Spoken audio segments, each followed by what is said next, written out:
All right, I figured this would be the perfect intro to starting the Samurai.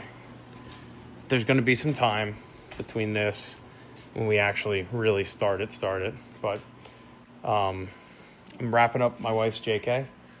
I got a little bit yet to do. We got to get it through inspection then and all that stuff and test and tune it on the street a little bit. But I'm very excited with this Samurai. So my original thought when I originally started collecting parts was I was going to do a 5.3 LS swap to this.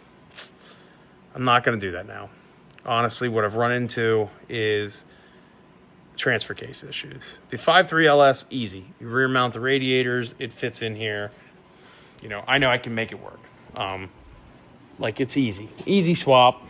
Swapping, easy deal for me. Not worried about that.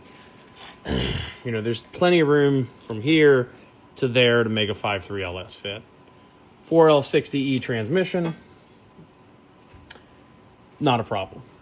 Dime a dozen, standalone harness for them, really simple. Transfer case. NP241C is the only, essentially, easy enough to find, and they're still not easy, passenger side drop transfer case, at least that appears to be on the market.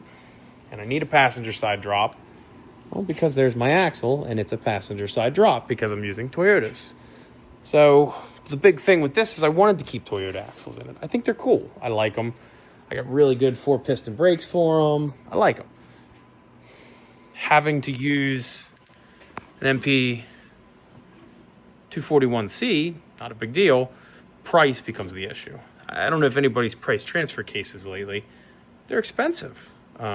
The average price of a 241C is like $1,500. Well, hell, I could put Dana 60s in this and then use just a regular 241 that comes on the 4L60E and have way less. I mean, do I build these Toyota axles? You know, I could build 2 sets of Dana 60s. So it's like, you know, in Toyota and full widths would, you know, wontons would be wonderful in this thing. But it's too much of a project. I'm going to build a 4800 car. I've got all the tubing for it. I'm starting to work on how I want that to work. I'm going to do a whole budget series when I do that on building a, we're going to call it non-competitive 4800 car on a budget. How cheap can we get to Johnson Valley and show up on the line? I mean, that's what the whole series is going to be based on. How much what's the bare minimum cost to be in a 4800 car sitting on Johnson Valley? And I think that number is less than 40 grand. I think. I might be very wrong. It could be 80, it could be 140. But I think about 38,000 all in is what I think it's going to be. But we'll see. It's going to be a great test. That's not for this video. Don't burst my bubble if you think I'm wrong. Just shut up and watch me fail.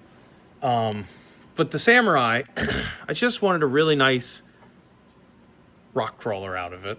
I wanted to be able to do a couple of the line mountain races so we could get a little bit of the competition. I mean, we do the endurance race, the endurance rallies and that kind of stuff. Just a different feel on line mount. I wanted to be able to get out there and experience that in something before the 4800 car. So I'm still going to be able to do that in this. I think what I'm going to stay with is the 1.3 liter Suzuki motor. I'm just going to leave it in there. I got a new carb for it anyways. Put the new carb in. I think I'm going to just leave the stock transmission. I'm going to re-gear the transfer case. I've already got 410s in these Toyota axles. I'm just going to roll with these. And I think I'm just going to try to stick to a really simple, not necessarily a budget build, but just a really simple, tried and true, tested build. And here's what I'm thinking. Suzuki 1.3 liter, standard Suzuki 5-speed transmission.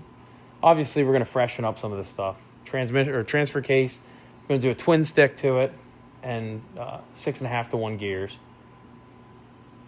Toyota axles, front and rear. I'm going to leave the stock front steering box. I'm going to see if I can shift just a touch forward on the axle. I think I can. I think I can get just... I think the reason they didn't shove it a little further forward to begin with was because of the leaf springs. So I think I can go just a smidgen, just scooch forward, scush forward with it. But that's what I want to do. Go just slightly forward with it.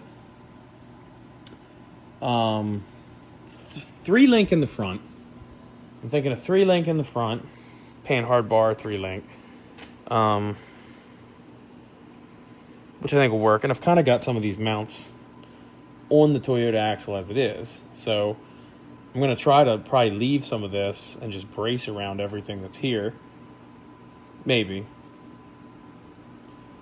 I'm going to figure that part out. I may end up just cutting this off and going all new with it. But I'm thinking Panhard bar, 3-link setup.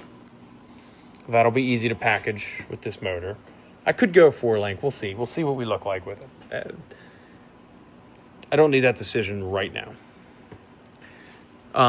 Rear's going to be a double triangulated 4-link. We've already gone over that. I'm married to that. Fuel cell. 2 seats. Bring the cage up to spec a little bit. Sheet metal roof straight over the top.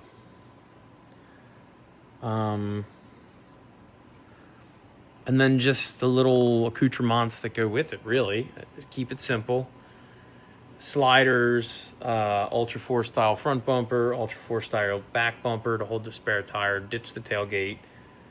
I'll make that back bumper so it's removable so I can put the tailgate on. Figure out some taillights and turn signals, strobe bar with taillights and turn signals in that too, so I have double on those. You know, do some sweet wiring and switch panels up here and some gauges. I'll figure that part out. That's not really that big of a deal to me. Flip down, removable windshield, not a big deal.